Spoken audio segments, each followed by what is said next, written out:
Buenos días. Hoy quiero tratar el tema de Gog y Magog, bueno, dicho con otro título, ¿no? El príncipe de Ros, ¿no? O podríamos decir el príncipe de Rus también, ¿no? Y esta palabra Ros, o este príncipe de Ros, que se está refiriendo a una región, a este príncipe de Gog y Magog, a una región que tradicionalmente o históricamente los teólogos, los grandes estudiosos de la Biblia, pues han identificado como la región de Rusia, ¿no? El país de Rusia y pues ese príncipe de Gog, pues lo han identificado como un gobernante que saldrá de ahí, de esta región. Así se ha visto tradicionalmente. El asunto es que debido a los acontecimientos actuales, puede ser que la cosa no sea exactamente por allí. Cuando digo exactamente, quiero decir es que puede que se le parezca mucho esta visión o esta interpretación que han tenido los teólogos identificando a Rusia o al gobernante de esa región como ese príncipe de Gog y Magog. Mm, pero yo quiero plantear un punto de vista un tanto distinto. Obviamente no, no lo voy a, no lo quiero imponer como una doctrina, como algo, bueno, en fin, que cada uno toma sus conclusiones a partir de lo que yo aquí he estado analizando, he estado viendo sobre las noticias y hay cosas que me han estado alarmando o han estado llamando mi atención con todos estos acontecimientos, analizándolos con el filtro de la palabra y quiero exponer aquí el siguiente asunto, ¿no? Entonces veamos si realmente este príncipe es ese gobernante y esa región a la que identifica como Rusia es ese lugar como tal, ¿no? Eh, este es un tema que han profetizado mucho los diferentes profetas, ¿no? En la historia, ¿no? Desde Jeremías, Ezequiel, bueno, Daniel también, Joel, muchos profetas, Zacarías, hasta el mismo apóstol Juan, el último, el más reciente, que profetizó acerca de este acontecimiento que se conoce como el Día del Señor, acontecimiento que estamos a punto de, bueno, que está a punto de ocurrir y que obviamente es lo que va a dar inicio a este periodo que se conoce como la Gran Tribulación o Tribulación. A mí me gusta llamarlo más como dice la Escritura, el Día del Señor, ¿no? Porque es un día que va a ser dirigido por Dios, es el día al que el Señor va a traer la verdadera justicia, va a implementar la verdadera justicia que tanto hemos clamado nosotros los creyentes a través de la historia, ¿no? Entonces vamos a ver qué dicen los diferentes profetas acerca de este asunto y luego vamos a identificar, o yo voy a señalar un punto de vista un tanto diferente, no muy diferente, pero sí un aspecto diferente que a partir de aquí cada uno quiere que tome sus propias conclusiones, ¿sí? Vamos a ver qué dice Ezequiel. Dice, vino a mí palabra del Señor diciendo, hijo de hombre, pon tu rostro hacia Gog en la tierra de Magog, príncipe de Ros. Esta palabra importantísima, sí, esto lo dice este texto está sacado de la Biblia de las Américas, de la versión Biblia de las Américas, y dice el príncipe de Ros, que si buscamos un poco de información podemos saber que este Ros también se le puede decir Rus o Rusia. Pero bueno, este es un asunto al que luego, si eso entraré un poco, ¿no? Dice, príncipe de Ros, Mesec y Tubal, y profetiza contra él y di, así dice el Señor Dios, he aquí, estoy contra ti, oh Gog, príncipe de Ros, Mesec y Tubal. Te haré dar vuelta, pondré garfios en tus quijadas y te sacaré con todo tu ejército, caballos y jinetes, todos ellos bien equipados, con una gran compañía, con paves y escudos, todos ellos empuñando espada. Persia, importantísimo estos nombres que se están poniendo aquí, están refiriéndose a regiones que se van a unir a este gran ejército que se va a preparar. Persia, Etiopía y Fut con ellos, todos con yelmo y escudo. Gomer con todas sus tropas. Betogarma, dice, de las partes remotas del norte, con todas sus tropas, muchos pueblos están contigo. Entonces, quiero matizar un poco aquí que estas profecías, obviamente que se escribieron hace unos 2500 años aproximadamente, pues obviamente estos profetas hablaban en un lenguaje refiriéndose a temas refiriéndose ¿cómo se dice? A cosas contemporáneas que vivían en esa época. Ellos hablan de caballos, hablan de jinetes, hablan de espada, obviamente, de lo que había en esa época. No podían hablar de misiles, no podían hablar de cohetes, no podían hablar de tanques de guerra, no podían hablar de este tipo de cosas, ¿no? Hablaban pero quiero que noten, y esto es algo que voy a adelantarme un poco a decir, que realmente lo que están hablando estos profetas, que voy a mostrar algunos versículos o algunos textos de algunos de ellos, lo que mucha gente no sabe, inclusive muchos creyentes no saben, de que lo que se están refiriendo a estos profetas aquí con estos términos es a una guerra, una eventual y casi segura guerra nuclear. Los efectos de una guerra nuclear, de un gran ejército que se va a levantar para luchar contra Israel, ¿no?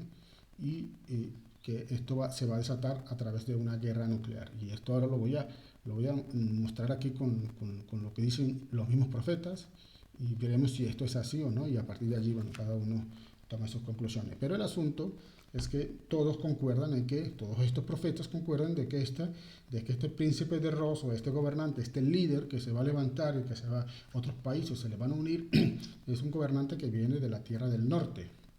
Entonces, ¿por qué los teólogos, casi la mayoría, casi en su mayoría coinciden de que de esta región del norte se refiere a Rusia y a este príncipe se le refiere como al gobernante de Rusia? Bueno, por una razón. Aunque hay otros que dicen que China, ¿no? Pero bueno, China simplemente podría ser un aliado, ¿no? Un aliado porque de hecho ya lo son, ¿no? Rusia y China ahora mismo son aliados. Pero,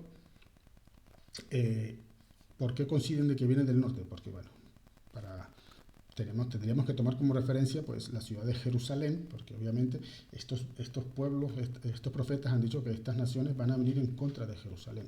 Entonces, tomando a Jerusalén como referencia, si marcamos el norte, hacia el norte de la tierra, pues nos vamos a encontrar a Rusia, ciertamente nos vamos a encontrar a Rusia, ¿no? Pero aquí donde viene el asunto, ¿no? Aquí donde viene el asunto, vamos a decirlo, a tomar en cuenta, ¿no?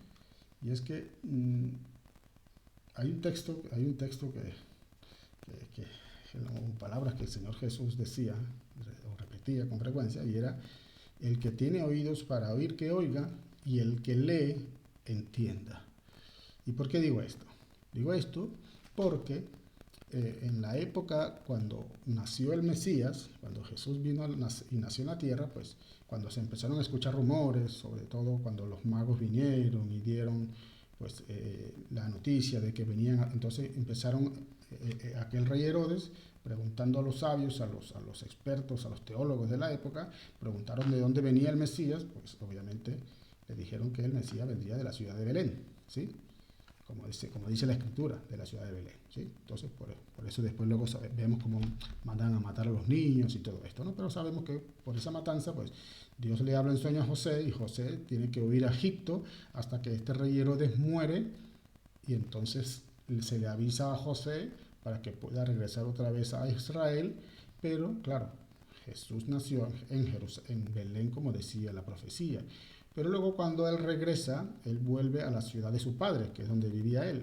Su padre José vivía en la ciudad de Nazaret, que está al norte de Israel, es la parte norte de Israel, y allí vivía. Entonces, por supuesto, claro, aquí el asunto es que cuando Jesús se da a conocer, se da a conocer como Jesús de Nazaret, claro. Entonces, claro, cuando él empieza a ejercer su ministerio, aquí pues todos los teólogos de la época, claro, se le empieza a dar la duda si realmente era el Mesías. Entonces, ¿qué dice? Bueno, vamos a consultar las escrituras, vamos a ver qué dice la escritura. Y la escritura dice que el Mesías viene de Belén, y este hombre que está hablando ahora viene de Nazaret, por lo cual ya, partiendo de aquí, ya no cumple de los primeros requisitos, ¿no? Y por eso, bueno, ese fue uno de los motivos por el cual, entre otros, creo que casi el más pequeño, hubieron otros mayores, por los cuales los judíos de la época no querían reconocerlo como el Mesías, porque venía de una tierra distinta, aparentemente, porque efectivamente cumplió la profecía, él nació en Nazaret. Entonces, esto es importante mencionarlo en esto que voy a decir ahora, porque ciertamente esto es algo frecuente en las Escrituras, que parece que el Señor como que dice algo, pero luego a la hora de cumplirse no se cumple según nuestras expectativas, y entonces aquí es donde vienen y muchos tropiezan o muchos pues se confunden, en fin, y salen muchas historias distintas, ¿no? Entonces aquí vemos que muchos profetas pues hablan de que este gobernante o esta región que se va a levantar en contra de él es un gobernante que viene de la tierra del norte, y pues se le ha catalogado a esto como al país de Rusia, ¿no? Pero puede que no sea así, puede que no sea exactamente así, tal cual como sucedió con Jerusalén, con Jesús en Belén. Puede que no sea así, y esto es lo que quiero tratar ahora. Vean lo que dice Zacarías. He aquí, el día de Jehová viene. Otras traducciones dice el día del Señor. Me gusta más esta traducción, el día del Señor, ¿no? Refiriéndose a ese acontecimiento, ese periodo de 7 años de gran tribulación, ¿sí? Dice, el día del Señor viene y en medio de ti serán repartidos tus despojos, porque yo reuniré, hablando Jehová, hablando el Señor, está diciendo, porque yo reuniré a todas las naciones para combatir contra Jerusalén, y la ciudad será tomada, y serán saqueadas las casas y violadas las mujeres.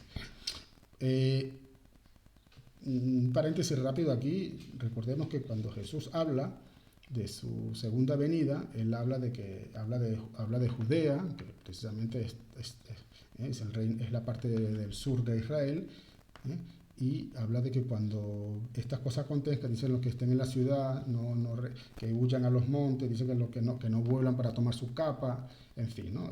Y Jesús está hablando de este periodo, ¿no? Jerusalén va a ser atacada. Recordemos que cuando esto ocurra, recordemos que la iglesia ya no estará aquí, ya el arrebatamiento ya habrá ocurrido, y los que se quedan para este acontecimiento son pues aquellas 5 vírgenes de las que habla Mateo 25, pero bueno, este es otro asunto, ¿no? Dice que más el resto del pueblo no será cortado de la ciudad. Después saldrá Jehová y peleará con aquellas naciones como peleó en el día de la batalla. Y se afirmarán sus pies en aquel día sobre el monte de los olivos. Aquí estamos hablando de la segunda venida de Jesús, que es algo muy distinto al arrebatamiento o al rapto, como también se le conoce, ¿no? Esta es la segunda venida de Jesús. Por eso también en Mateo 24 mucha gente confunde esos acontecimientos que Jesús narra en Mateo 24, lo confunden, él está hablando de su segunda venida, y hay muchos que dicen que como él narra estos acontecimientos, por eso hay muchos que se afirman, utilizan esto para decir que la iglesia va a pasar por la gran tribulación, porque mira que dice Jesús, que huyan, que se escondan, bueno, en fin, que no regresen, en fin, ¿no? Dice que se afirmará sus pies sobre el monte de los olivos, dice, que está enfrente de Jerusalén al oriente, y el monte de los olivos se partirá por en medio, hacia el oriente y hacia el occidente, haciendo un valle muy grande, y la mitad del monte se apartará hacia el norte y la otra mitad hacia el sur. Y mira ahora lo que dice Zacarías, y huiréis al valle de mis montes, recuerden lo que te decía Jesús en Mateo 24, todo esto lo dicen diferentes profetas en diferentes partes, y Jesús también lo habló, Juan también lo habló, pero todos están refiriendo a un mismo acontecimiento, el día del Señor, Dice, y huiréis al valle de mis montes, porque el valle de los montes llegará hasta Asal. Huiréis tal como oísteis a causa del terremoto en los días de Usías, rey de Judá. Y vendrá el Señor mi Dios y todos sus santos con él. Esta palabra es maravillosa, Este texto es maravilloso, porque solamente si nos quedáramos solamente con este versículo, con este texto aquí, dice, y vendrá el Señor mi Dios y todos sus santos con él, yo creo que ya con esto se acabaría la discusión o las diferentes interpretaciones de que si seremos arrebatados antes, en medio, después, En fin, aquí dice que cuando venga el Señor, dice que todos sus santos vendrán con Él. Y no se está refiriendo aquí a los ángeles, ¿eh? No se está refiriendo a los ángeles. Estos santos son aquellos que han sido apartados, ¿eh? Aquellos que han sido santificados por la sangre de Jesús, que ya para este acontecimiento ya habrán sido arrebatados, ya estarán con Él, estaremos con Él. ¿Eh? Y entonces dice que ese día vendremos, ¿eh? Y todos sus santos con Él. Y sucederá que en aquel día no habrá luz y las luminarias se oscurecerán. Estas luminarias, ¿a qué luminarias se está refiriendo? Se está refiriendo a las estrellas. Aquel día no habrá luz. Se oscurecerán, dice. Será un día único conocido del Señor, dice, ni día ni noche. Y sucederá que a la hora de la tarde habrá luz. Una frase un poco extraña todo esto que está diciendo aquí el profeta Zacarías. Dice que será un día conocido solo del Señor, que no será ni de día ni de noche. Sucederá que a la hora de la tarde, a la hora del caer la tarde, o sea, al oscurecer, habrá luz. O sea, cuando tiene que haber día, no, será de noche, cuando tiene que ser de noche, será de día. ¿Qué es lo que está queriendo decir aquí Zacarías? En este caso, ¿no? Dios, a través de este profeta. ¿Sí?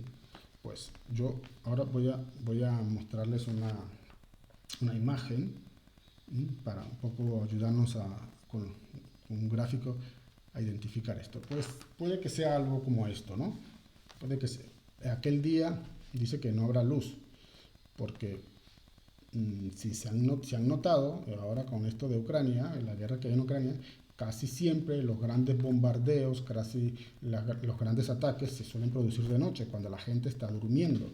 Entonces, mira, quiero que vean, se queden con esta imagen y regresemos otra vez al texto que dice Zacarías un momento, ¿sí? Para ver si era esto lo que le estaba diciendo. Así, sucederá que en aquel día no habrá luz, no habrá luz. Y las luminarias se oscurecerán, el cielo se oscurecerá. Y será un día único conocido del Señor, ni día ni noche. Y sucederá que a la hora de la tarde habrá luz.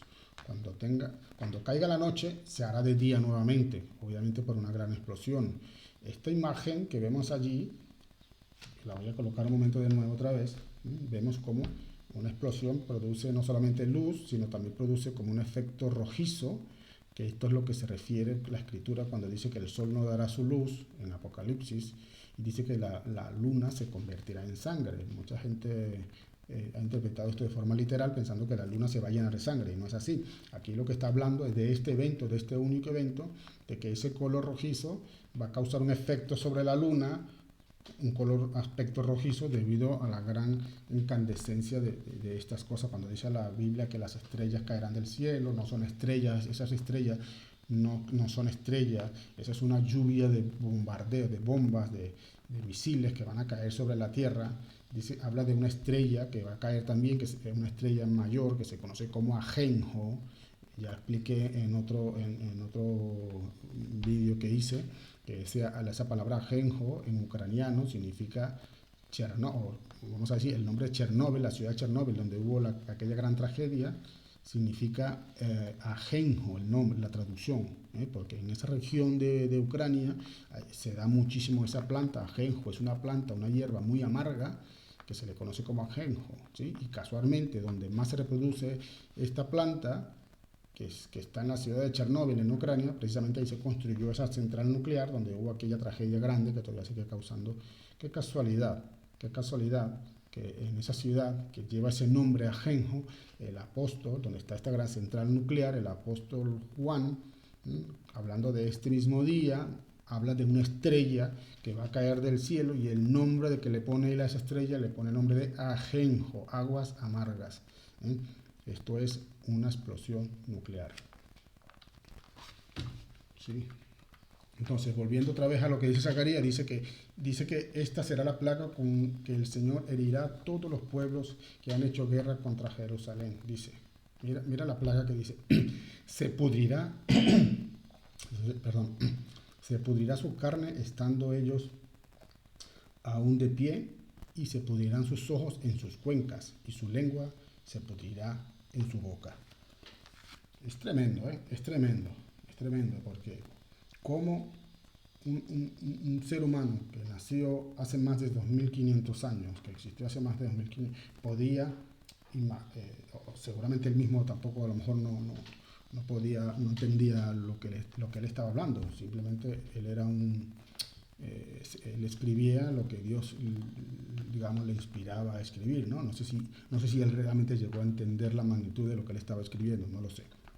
Pero el asunto es que un ser humano imposible, que podía conocer los efectos de una guerra nuclear, porque aquí lo que está describiendo son esos efectos, como la piel se derrite a consecuencia de esa explosión nuclear, de esa radioactividad. Como dice que su piel, estando yo sobre sus pies, los ojos, la lengua se derretirá o se pudrirá en su boca. Estos son efectos de una gran guerra nuclear. Y esto se predijo cuando ni siquiera existía la pólvora, o cuando no se había descubierto. Cuando aún no se había descubierto la pólvora, ya se estaba hablando de una consecuencia nuclear. O sea, esto humanamente es imposible. Pues la imagen, esta es la imagen, la consecuencia. Ahora, mira, quiero que vean, para que vean que estamos hablando de un mismo asunto. Apocalipsis 9:17 dice así: así vi en visión los caballos y a sus jinetes, los cuales tenían corazas de fuego, de zafiro y de azufre, y las cabezas de los caballos eran como cabezas de leones, y de su boca salían fuego como humo y azufre. Dice, por estas 3 plagas fue muerta la tercera parte de los hombres, y el fuego y el humo y el azufre que salían de su boca, pues el poder de los caballos estaba en su boca. Esta boca de la que habla aquí, está hablando de esas cabezas nucleares, ¿sí? Esos caballos de los que hablan no son caballos, no son cuadrúpedos, estos son estas bestias, estos monstruos que van a ser lanzados, que dice que tienen una cabeza y que tienen una cola. Si miran la imagen, vemos en la imagen de la derecha que hay una gran cabeza nuclear dentro de estos proyectiles que va a ser propulsado por una gran cola que deja a su paso, deja humo y deja fuego, tal cual como se está describiendo en este texto, ¿sí? Y dice que, ves, como ellos hablan aquí hablan de caballos y hablan de colas, como si fueran colas de caballos, pero vemos que realmente no es así.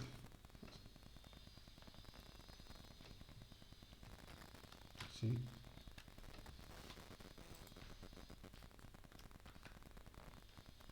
Así que, miren esta otra imagen. Estas imágenes no las quiero poner de forma emotiva para sensibilizar o ponernos, y ni mucho menos para angustiar y preocupar. Simplemente lo que quiero con esta imagen es que estas palabras que han escrito los diferentes profetas, los diferentes escritores, pues cobran un poco de vida en nuestro entendimiento, porque a veces leemos, pero como dice la escritura, el que lee entienda. Esto no siempre se cumple, muchas veces leemos, pero no entendemos nada de lo que, porque se habla de forma a veces muy alegórica, muy metafórica, y entonces nos tomamos las cosas, o no entendemos nada, o le damos una interpretación totalmente distinta a la que realmente está hablando la escritura, ¿no? O a veces nos tomamos de forma literal, que también a veces, pues eso también. Entonces, aquí vemos los efectos de una guerra nuclear. Esta imagen la tomé de una simulación de una guerra nuclear donde está en forma de vídeo animado. Y pues habla, mira estas imágenes, como los ojos de una persona saltan de la boca, en fin, de sus cuencas, en fin, los efectos de una... Mira lo que dice Ezequiel 38. Por tanto, profetiza, hijo de hombre, y di a Gog, otra vez hablando de este príncipe. Así dice el Señor Dios: en aquel día, cuando mi pueblo Israel habite seguro, ¿no lo sabrás tú? Hablándole a Dios a este príncipe, a este gobernante. Vendrás tú de tu lugar, de las partes remotas del norte, volvemos otra vez. Este es el profeta Ezequiel hablando de esto. Mucha gente contigo, todos montados a caballo. Ya sabemos que esos caballos no son tales caballos. Aquí podemos hablar de aviones, podemos hablar de tanques, misiles, en fin, todo lo que hoy conocemos como un ejército moderno actual, ¿no? Una gran multitud y poderoso ejército, y subirás contra mi pueblo Israel como una nube para cubrir la tierra. Esto de una nube para cubrir la tierra, imagínense la magnitud de esto, ¿no? Aviones, barcos, tanques, En fin, ¿no? Sucederá en los postreros días que te traeré contra mi tierra. Es Dios el que va a hacer esto. Dice, te traeré. O sea, no es algo que ha surgido por iniciativa propia. Para que las naciones me conozcan cuando yo sea santificado por medio de ti ante sus ojos, oh Gog. Así dice el Señor Dios. Eres tú de quien hablé en tiempos pasados, por medio de mis siervos los profetas de Israel que profetizaron en aquellos días, durante años, que yo te traería contra ellos. Y sucederá en aquel día cuando venga Gog contra la tierra de Israel, declara el Señor mi Dios, que subirá mi furor y mi ira. O sea, el Señor los va a traer hacia Israel, hacia la tierra que han querido destruir durante tanto tiempo, para que el Señor muestre su poder y desatar su ira sobre estas naciones que han dado la espalda a Dios. Otro profeta más, Joel, hablando del mismo evento. Dice, tocad trompeta en Sión y sonad alarma en mi santo monte. Tiemblen todos los habitantes de la tierra, porque viene el día del Señor, que está cercano, día de tinieblas, de oscuridad, ¿no? Y lobreguez, día nublado, de densa oscuridad. Esta palabra densa oscuridad ya nos da un poco también, ¿no? Dentro del contexto que estamos hablando, humo, fuego, azufre, todas estas cosas que van a producir una densa oscuridad, como la aurora sobre los montes, se extiende a un pueblo grande y poderoso. Nunca ha habido nada semejante a él, nunca. Nunca la tierra ha vivido muchas guerras, muchas batallas, ¿no? Pero nada semejante con, obviamente, con el armamento nuclear y con el armamento moderno, sofisticado que hoy en día, o sea, cuando se desate no habrá habido jamás, nunca. De hecho, por eso es que ahora la OTAN y el poderoso Estados Unidos pues está un poco así como un perro con la cola entre las piernas, porque estas personas que tienen más conocimiento acerca de este tipo de armamento, pues conocen los efectos de una guerra. Si realmente se llegara a desatar una guerra de estas magnitudes, saben que la mitad de la Tierra podría desaparecer. De hecho, la Tierra entera podría desaparecer, solo que el Señor no lo va a permitir, ¿no? Esto como ya lo hemos visto anteriormente, esto va a ser dirigido por el Señor. El control aquí no lo tiene ni el gobernante de ese Gog, ni siquiera Satanás, ni los demonios. El control total y el director, el capitán que va a dirigir esta batalla, es el Señor de los ejércitos. Es el Señor de los ejércitos, el Rey de reyes y Señor de señores. Entonces miren lo que dice. Dice que no habrá nada semejante a él, ni tampoco habrá después por años de muchas generaciones. Delante de él consume el fuego y detrás de él abraza la llama. Delante de él, cada vez que cae, se dispara y después de el desastre que va a dejar detrás de esa gran explosión. Dice, como el huerto del Edén es la tierra delante de él. O sea, antes de que él llegue va a estar todo, bueno, como en muchos países, en la misma Ucrania, hemos visto imágenes de Ucrania, cómo era antes, una ciudades hermosas, y hemos visto ahora cómo ha quedado, ¿no? Detrás de él, un desierto desolado.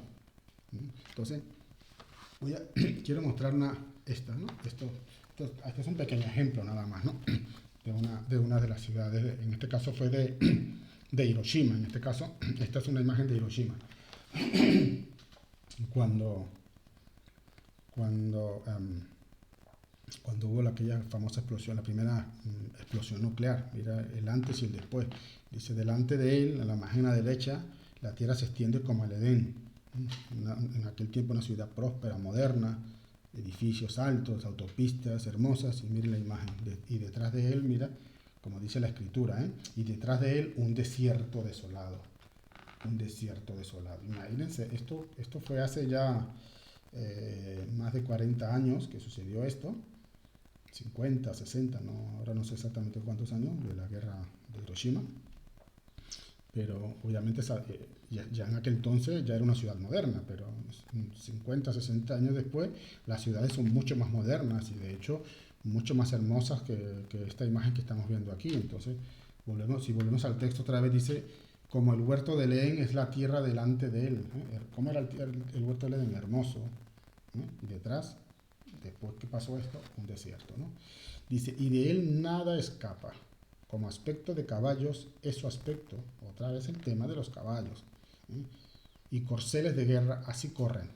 Como estrépito de carros saltan sobre las cumbres de los montes. Como el crepitar de llama de fuego que consume la hojarasca, como pueblo poderoso dispuesto para la batalla. Sí. Tremendo. Tremendo esto. Joel 2.6. Ante él tiemblan los pueblos, palidecen todos los rostros, como valientes corren, como soldados escalan la muralla. Cada uno marcha por su camino y no se desvían de sus sendas. No se aprietan uno contra otro, cada cual marcha por su calzada. Y cuando irrumpen por las defensas, no rompen las filas. Se lanzan sobre la ciudad, corren por la muralla, suben a las casas, entran por las ventanas como ladrones. Aquí estamos hablando, pues, no serán precisamente personas los que estarán subiendo, o quizás sí, pero aquí podemos hablar del humo, del fuego, de la devastación que lo va a arrasar todo. Subirá por las paredes, por las ventanas, los grandes edificios, por muy altos que sean. No, nada escapa ante él, nada se escapa. Ante ellos tiembla la tierra, se estremecen los cielos y el sol y la luna se oscurecen. ¡Wow! Ante ellos tiembla la tierra. Esto podría, por supuesto, también podría producir un terremoto, una explosión nuclear de esta magnitud podría sacudir el eje de la Tierra. Y esto aquí podría coincidir con esto que dice que ante ellos tiembla la Tierra. Podría producir un terremoto moviendo el eje de la Tierra, del globo terráqueo, una gran explosión nuclear, estremeciendo los cielos, como dice. El sol y la luna se oscurecen, lo que habla el Apocalipsis, ¿no? Que el sol no dará su resplandor y la luna se tornará en sangre, ¿no?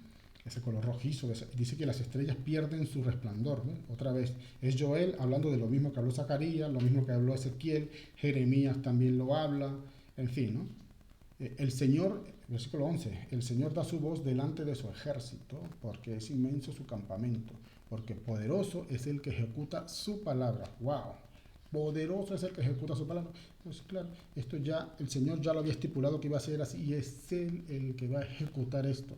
Es Él, es el Señor. Por lo cual esto a nosotros los creyentes, en lugar de atemorizarnos, nos tienes que dar más bien más confianza, más fe, porque sabemos que Él es el que ejecuta, el que va a cumplir.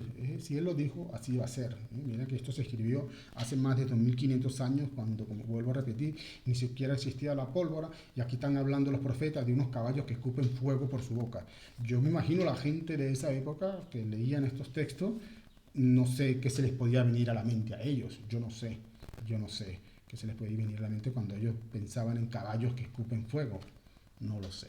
No sé si ahí viene de la famosa mitología de los dragones, aquellos que escupen fuego por la boca, que vuelan y escupen, quizás sean estos, de ahí vengan dándole un poco de imaginación ellos en sus mentes a estas cosas. Ellos imaginaban un animal, porque también habla la escritura de que volaban y que también sacan fuego por la boca. De aquí quizás, solo digo quizás viene esta mitología de los dragones, porque era la forma que ellos podían dar la imaginación, porque no habían visto nada semejante. Un misil en aquellas épocas, ni la pólvora, dicho, existía, menos podían imaginarse. Entonces, pero hoy nosotros tenemos esa ventaja, vamos a decirlo de esta manera, que sí conocemos, hemos visto, desgraciadamente lo hemos visto, el efecto y cómo son estos misiles que escupen fuego, que tienen una cabeza que hace grandes daños, estas cabezas nucleares, y que tienen una gran cola de esa estela que van dejando donde quiera que pasan estos monstruos creados por el hombre. Dice, grande y terrible es en verdad el día del Señor, y ¿quién podrá soportarlo? Grande y terrible el día es en verdad el día del Señor. Es el día de Él, no es el día del anticristo, no es el día de Gog, no, es el día del Señor. Dice Joel 3:15, porque cerca está el día del Señor, en el valle de la decisión, y el sol y la luna se oscurecen y las estrellas pierden su resplandor. Otra vez el tema de la luna, del sol, que la gente se pregunta, ¿y cómo puede ser esto? Un eclipse. En fin, ni eclipse ni nada de esto. Simplemente son los efectos de una gran catástrofe nuclear que se va a desatar sobre la Tierra. Aquí, mira, esto me causó bastante, porque esto lo había leído yo tantas veces y claro, yo tampoco no podía entender esto, ¿no? Pero mira lo que dice Jeremías, hablando del mismo evento, ¿eh? Dice, por segunda vez vino a mí palabra del Señor diciendo, ¿qué ves tú?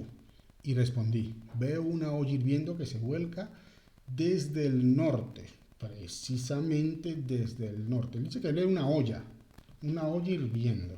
Y me dijo el Señor, desde el norte irrumpirá el mal sobre todos los habitantes de esta tierra. Desde el norte irrumpirá el mal. ¿Eh? Porque he aquí llamo a todas las familias de los reinos del norte. Dice llamo, o sea, el Señor es quien nos llama. Otra vez, declara el Señor. Y vendrán cada uno y pondrá su trono en la entrada de las puertas de Jerusalén, frente a todos sus muros alrededor y frente a todas las ciudades de Judá. Tremendo, tremendo. Entonces, claro, Jeremías dice que vio una olla. Yo quiero que se fijen en la imagen de la izquierda que tienen. ¿Será esto lo que vio Jeremías en la visión que él vio? Claro, yo cuando leía este texto y leía lo de la olla, pues yo me imaginaba una olla de cocinar, ¿no? Como creo que la mayoría lo hemos hecho, ¿no? Pero claro, ahora como estamos dentro del contexto de la guerra de Ucrania y que se habla tanto de una posible guerra nuclear con esto de la entrada de Suecia en Finlandia, que ya Putin ha amenazado, ¿no? Con una respuesta nuclear si estos países entran en la OTAN. Entonces, claro, vemos muchas imágenes por la televisión y me causa mucho la atención esto y por eso he querido colocarlo. ¿Será esta la olla? Esta olla hirviendo, mira cómo sale humo, como si hubiera algo hirviendo allí adentro. ¿Mm? Y la imagen que tenemos en el centro, pues es una de las imágenes en este caso fue la del terremoto, sí, la del terremoto que hubo allá en Japón, cuando, cuando, cuando el reactor nuclear aquel estalló y bueno, en fin, ¿no? Provocó un desastre también, ¿no? En fin, mira la imagen a la derecha, vemos como estas cosas parece que ocurren de noche, casi siempre. De hecho, la tragedia de Chernóbil sucedió de noche, sucedió a la medianoche. ¿Eh? No sé si a la 1 de la madrugada o algo así fue que sucedió esta tragedia de Chernóbil. Entonces, curiosamente, ¿no? Como dice la escritura, que al caer la tarde se hará de día o saldrá la luz al caer la tarde. O sea, estas cosas parece que están todas pronosticadas para ocurrir de noche. ¿Mm? En fin, ¿no? Pero se me viene a la mente el versículo aquel que nos dice a nosotros, ¿no? Que nos exhorta diciéndonos, mas vosotros no estáis en oscuridad para que aquel día, ¿a qué día? El día del Señor. Para que aquel día lo sorprenda como a ladrón. O sea, nosotros en principio no deberíamos de participar o de estar presentes ante todos estos acontecimientos. No deberíamos. Lamentablemente, pues sí, como ciertamente la escritura se tiene que cumplir, pues muchos van a presenciar y se van a acordar de todo esto, pero será un poco tarde, no del todo. Estas personas, los redimidos, habrán redimidos, desgraciadamente sí, que protagonizarán o serán parte de este evento, ¿no? Pero se darán cuenta en ese momento de que todo eso que el Señor había profetizado, pues se estará cumpliendo delante de ellos, ¿no? Entonces, vamos a Apocalipsis. Dice, tocó la trompeta el tercer ángel, entonces cayó del cielo una estrella grande, ardiendo como una antorcha. Cayó sobre la tercera parte de los ríos y sobre los manantiales de agua. La estrella se llama Ajenjo. Dice, la tercera parte de las aguas se convirtió en ajenjo y mucha gente murió por las aguas que se habían vuelto amargas. ¿Ves? Mira lo que está hablando el apóstol Juan en el libro de Apocalipsis, refiriéndose también al mismo evento. Él habla de que una estrella que cae del cielo, y esa estrella que él le pone ese nombre de ajenjo a causa de que esa estrella va a convertir las aguas en aguas amargas. Esa ajenjo, vuelvo a decirlo, como he dicho antes, es una planta que muy amarga, muy amarga. Y precisamente cuando esto se escribió, cuando se escribió el Apocalipsis, hace 2000 años, 2020 años o así, eh, Ucrania no existía como tal. Chernóbil, que es el nombre de la ciudad donde se construyó esta central nuclear, no existía como tal en sí, con el nombre en sí, o sea, no existía, nadie le había... ¿Cómo puede ser que justamente esta palabra Chernóbil, que fue donde ocurrió esta catástrofe nuclear, ¿m? Significa esta palabra? Esto lo pueden buscar en internet, que está allí. Dice, ¿y qué tiene esto en particular? Pues la palabra Chernóbil en ucraniano significa precisamente eso, ajenjo. La estrella grande ardiendo como una antorcha puede asociarse con la explosión del reactor, ¿m? Ya que los testigos relataron que la noche de la explosión un tremendo fulgor iluminó el cielo. Mira, los testigos mismos, ¿ve? Porque esto fue de noche, como les he dicho. Dice, de noche se hizo de día, lo que dice la escritura. O sea, esto que sucedió en Ucrania, en Chernóbil, es como un, no sé, un pequeño adelanto, no sé, de aquello. Yo creo que era para avisarnos a nosotros, a muchos de nosotros los creyentes, no, esto fue una tragedia ciertamente grande, ¿no? Muchísimas personas murieron, pero nada que ver con lo que va a suceder ahora, cuando dice que la tercera parte de la humanidad va a morir. Esto es tremendo, ¿eh? Continúo. Esto es el río este donde está construida la central nuclear de Chernóbil. Este es este río, para que un poco, esto lo quiero poner en contexto para que vean un poco. Esta central nuclear está construida a la orilla de este río porque necesitan agua. Estas centrales nucleares siempre se construyen donde hay mucha agua, porque necesitan mucha agua para refrigerar estos, ¿cómo se llaman estos? Estos reactores nucleares donde se hace la fusión nuclear, necesitan enfriarse porque esto se eleva a unas temperaturas demasiado altas, y si no se refrigera, pues claro, esto explota, revienta enseguida. Entonces, este río, para que vean que no es un río pequeño, la escritura dice que en Apocalipsis que a consecuencia de esta estrella que se llama Hijo, las aguas se convirtieron en amargas. Tremendo esto porque precisamente, vuelvo a decir, cuando se escribió el Apocalipsis no existía ni siquiera todavía la pólvora, mucho menos podían imaginarse que iba a existir una reacción nuclear o una central nuclear. Y precisamente estas centrales nucleares en todo el mundo donde se construyen, siempre se construyen cerca de donde hay abundante agua para poder refrigerar estos reactores. Entonces, ¿cómo podía el apóstol Juan saber, describir de que esa estrella, que no es una estrella, que es una explosión nuclear, en este caso puede ser una explosión nuclear, que va a contaminar las aguas, y a causa de esta contaminación muchas personas van a morir de esta contaminación? Esta es imágenes del mismo río, para que vean que no es un río pequeño. Y ahora quiero que vean una cosa.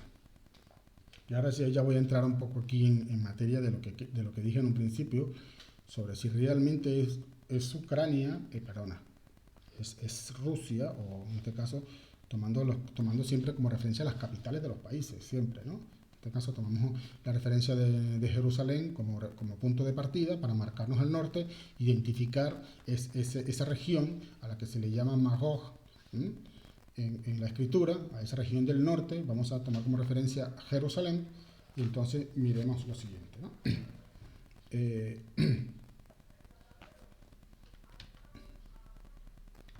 Bueno, vamos a ver. Bueno, perdona, me he adelantado un poquito. Esto esto lo voy a comentar más adelante, lo de esto, ¿no?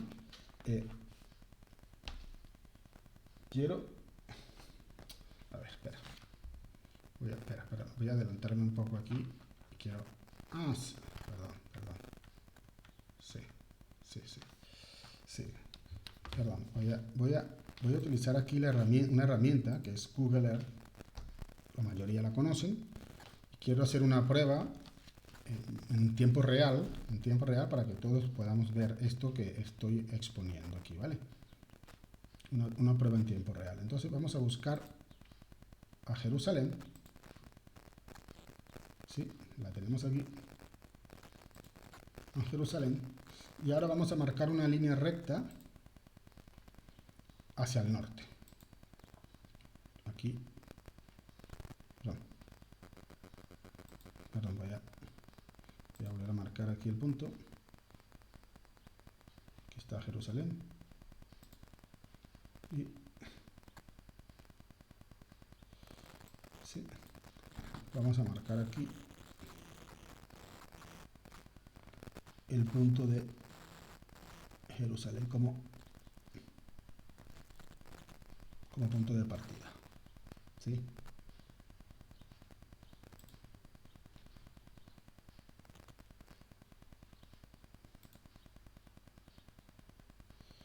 Jerusalén.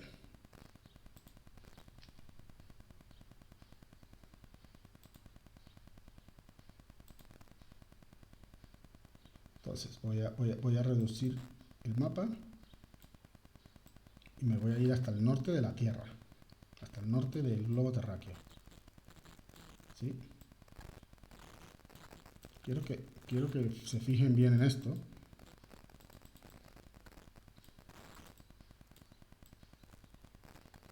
¿Vale?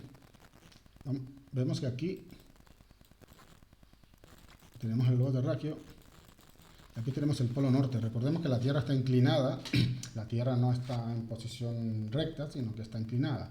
Esto es el norte, esta parte blanca que es el polo norte, es el Ártico. ¿Sí? Entonces, ya tenemos a Jerusalén marcada en la línea de abajo, en el punto de abajo de Jerusalén, y este es el norte de la Tierra. Entonces, como vemos que la Biblia nos ha reiterado muchas veces que es desde el norte, esta región que se identifica como Magog, quiero que vean una cosa interesante. Vamos a ver.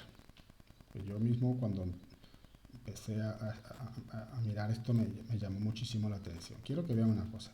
Si identificamos siempre a Rusia, y como he dicho siempre, Rusia es un país muy grande, entonces necesitamos un punto de referencia. Rusia en sí es casi un continente, entonces siempre como referencia vamos a tomar sus capitales, ¿sí?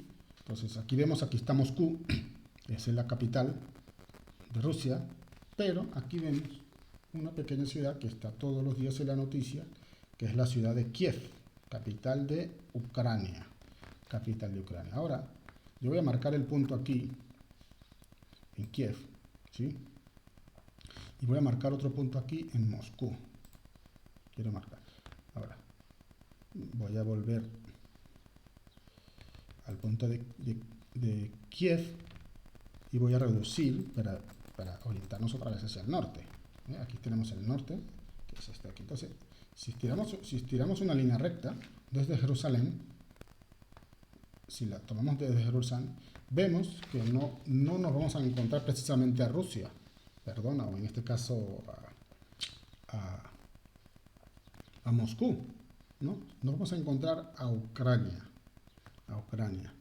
Y entonces, ¿qué sucede aquí? ¿Qué sucede aquí?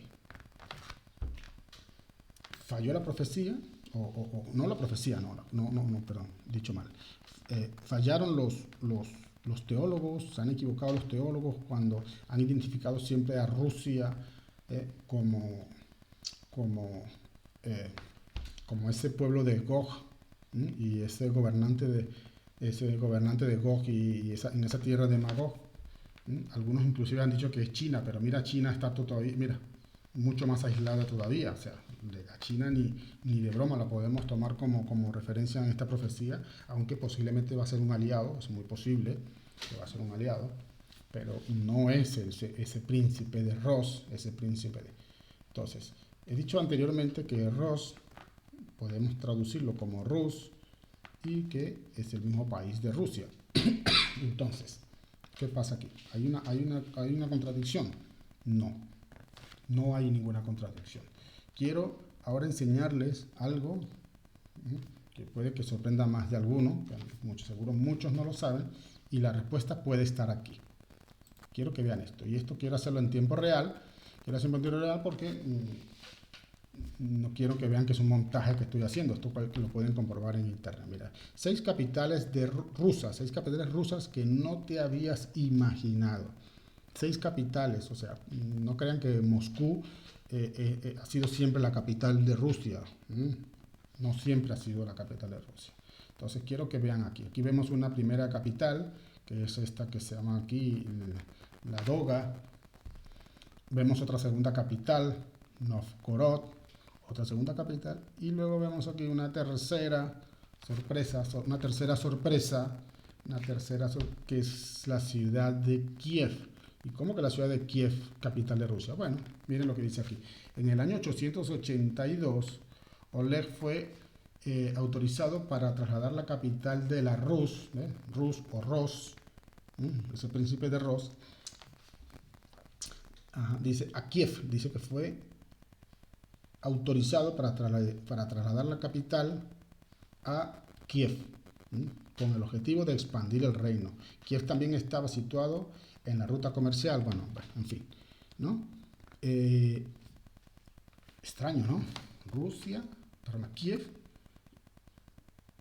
fue una capital, ¿no? O sea, no solamente fue, no es que solamente fue un anexo, como, bueno, Rusia ha hecho, ¿no? Ha expandido, pero precisamente su capital, algo para tomar muy en cuenta esto, ¿no? Su capital, ¿sí? Y han habido otras, ¿no? No solamente esa, han habido otras, aquí está Moscú, ¿sí? Pero llama particularmente la atención esta ciudad de Kiev, ¿sí? Ahora, a Kiev se le conoció en aquel entonces, cuando fue capital de Rusia, se le conoció con este otro nombre, que quiero que ustedes lo vean aquí, interesantísimo, este otro nombre, la Rus de Kiev, o la Ros de Kiev, como quieran traducirlo, ¿sí? Así se le conocía, esto está en Wikipedia, pueden buscarlo. Pero yo, buscando información aquí, me quería detener en este artículo que dice: los actuales pueblos de Bielorrusia, Ucrania y Rusia, además de otros grupos étnicos eslavos, reivindican a la Rus de Kiev como el origen del legado cultural, ¿no? Vamos a ver, espera, que esto creo... Ya va, un segundo, que había algo aquí. Esto, no, esto fue lo que yo marqué, pero...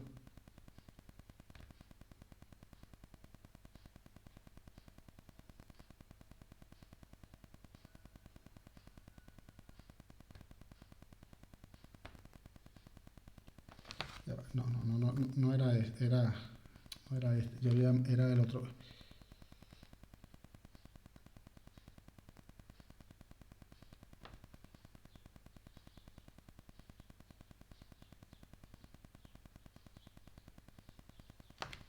Bueno, había marcado el punto porque bueno, lo pueden buscar, habla un punto donde hay a un príncipe, se le da ese título de príncipe, que fue el que autorizó esto, ¿no? El que autorizó esta movida de...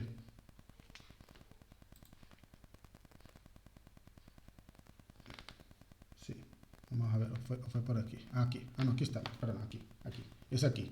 Dice, la Rus Kiev.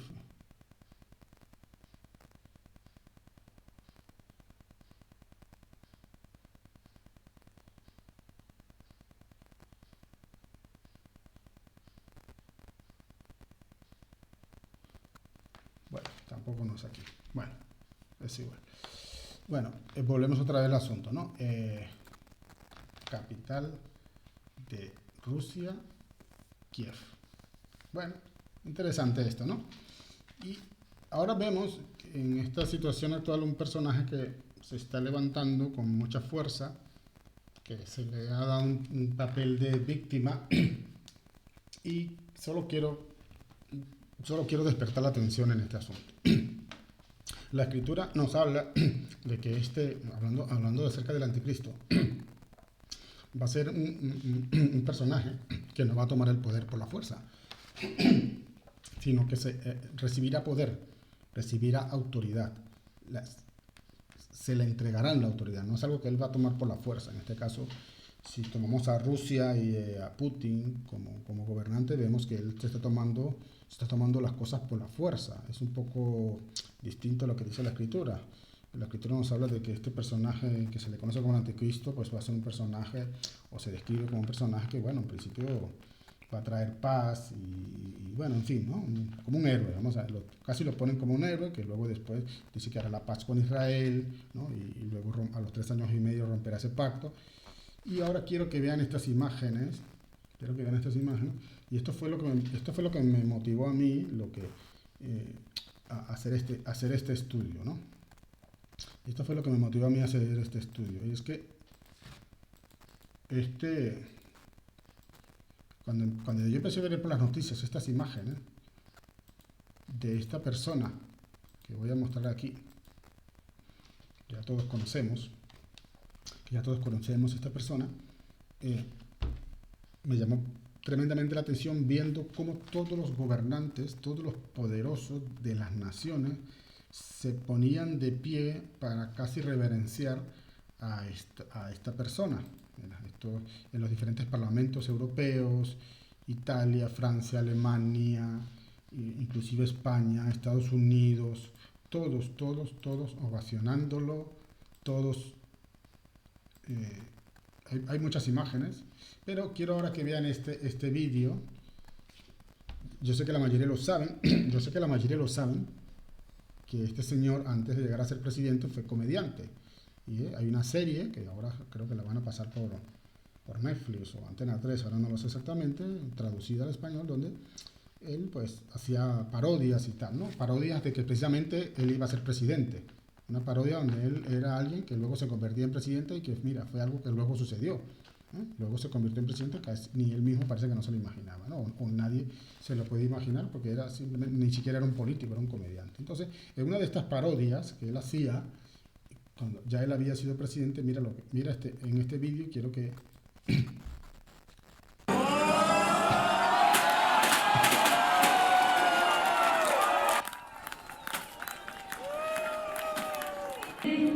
Нам потрібно повернути президента в русло Конституції. І нехай він буде таким самим політичним гравцем, нехай він буде мати відповідальність, так як інші політичні гравці. Він не може стояти над законом, тому що тільки царі стоять над законом.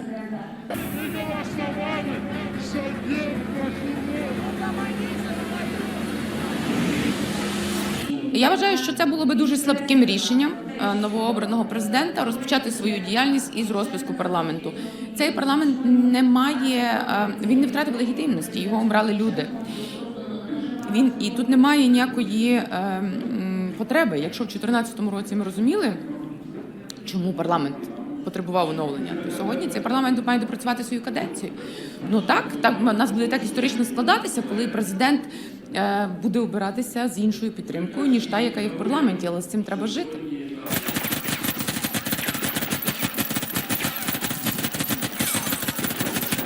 Я не знаю, хто такий президент Зеленський. Я не впевнений, що і пан Зеленський знає, хто він як політик. Тому передчасно щось казати. Ми можемо аналізувати серіали, да? Ми можемо аналізувати якісь передвиборчі заяви. Ми подивимось. Я можу сказати, що в парламенті, в будь-якій фракції, яка коаліційна, опозиційна, є люди, які дбають про державу. І якщо гуртувати навколо себе, а не роз'єднувати, що було, на превеликий жаль, в передвиборчих кампаній, то, мені здається, можна здобути дуже багато речей.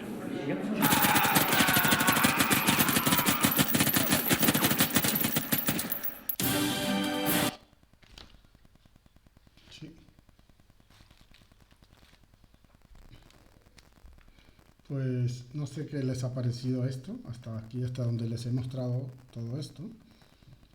No sé, son demasiadas coincidencias con Ucrania, ¿eh? Primeramente, quiero hacer un repaso. Primeramente, casualmente, el nombre de esa estrella que habla el apóstol Juan en el libro del Apocalipsis, que se llama Ajenjo, precisamente se podría traducir como Chernóbil. Imagínense que en lugar de Ajenjo el apóstol hubiese puesto Chernóbil. Imagínense esto, ¿no? Que es lo mismo, si lo traducimos sería lo mismo, ¿no?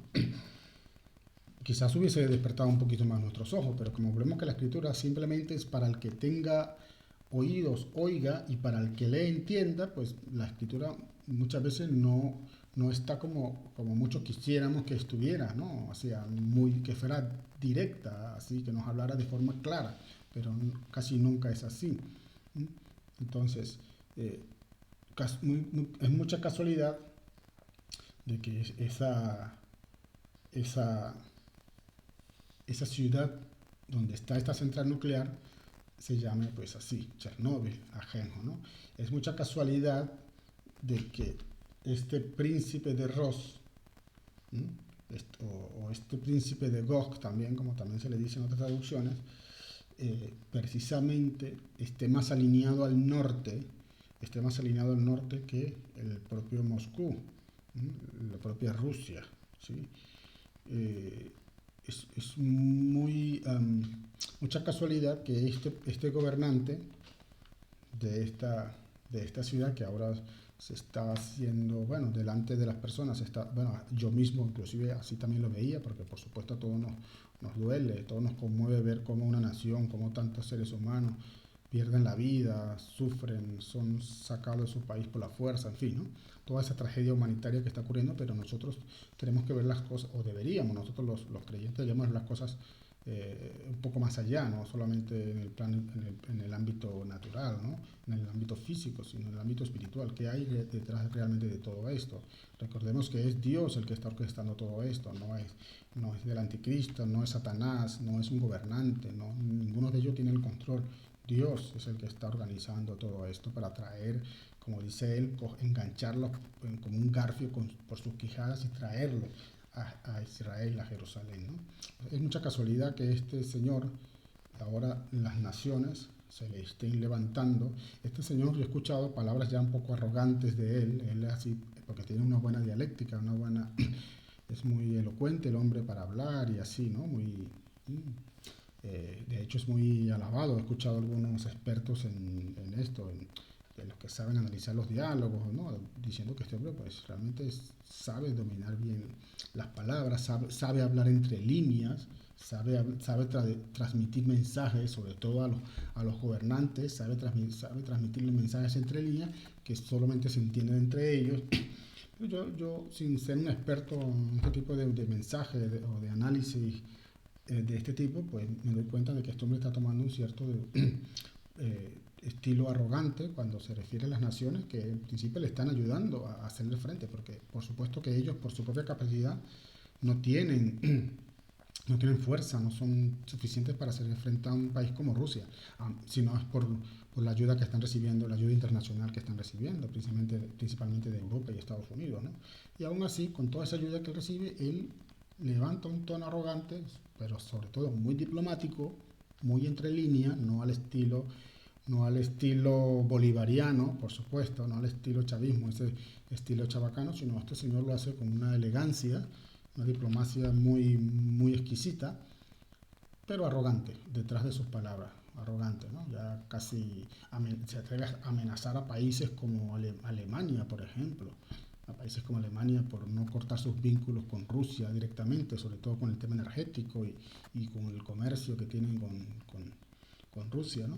Y así he visto también hablar entre líneas sobre el presidente Biden, casi ridiculizándolo, diciéndole que él es el gobernante que el mundo necesita, cuando todos sabemos que Biden, su popularidad ha caído por los suelos y que este hombre ahora mismo nadie lo ve como un líder mundial, y menos ahora con esto de la guerra, como ellos se han metido la cola entre las piernas ante esta provocación de Rusia. O sea, han perdido el liderazgo totalmente de los Estados Unidos. Entonces, este hombre como que le tira en la cara o casi le ridiculiza ante los que saben leer entre líneas, ante los poderosos, diciendo que Biden, o el presidente de los Estados Unidos, es el mundo que el líder necesita. Lo dice de forma sarcástica, pero yo creo que más bien lo que está intentando decir, mira, el mundo lo que necesita es un hombre con pantalones, un hombre que sepa tomar decisiones en momentos difíciles, y ese gobernante, él no lo dice directamente, pero ese gobernante es él mismo, soy yo, ¿no? Diría él, ¿no?